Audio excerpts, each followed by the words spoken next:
አንድ ሰው ወደ አንድ ሳሊህ መጥቶ የኑሮን ውድነት ያማራል ሳሊሁ አለው والله አላማረም ለምን አንድ ስንዴ አንድ ብር አይሆንም እኔ እሱ እንዳዘዘኝ እሰግድለታለሁ እሱ ደግሞ ቃል እንደገባልኝ ይረዝቀኛል እኔ እሱ እንዳዘዘኝ እሰግድለታለሁ እሱ ደግሞ ቃል እንደገባልኝ ይረዝቀኛል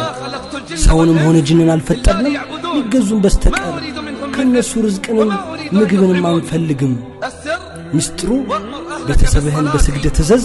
በርሷም ላይ ዘውትር ሲሳይን አንጠይቅህም እኛ እንሰጣለን መልካሚቱ መጨረሻም ለጥንቆች ናት ይህ የቁርአን አያ ከላይ በወረደ ጊዜ ለነብያችን ሰለላሁ ዐለይሂ ወሰለም ከነሱም በኋላ ሰላትን ያጎደሉ ፍላጎታቸውንም የተከተሉ መጥፎ ምትኮች ተተኩ የገሃነም ሸለቆ በርግጥ ያገኛሉ እናውቃለን ብዙ ባለ ሰርተፍኬቶች ስራ ያላገኙ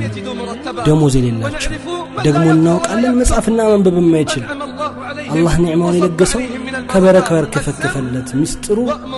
ቤተሰብህን በስግደት ተዘዝ በርሷም ላይ ዘውትር ሲሳይን አንጠይቅህም እኛ እንሰጣለን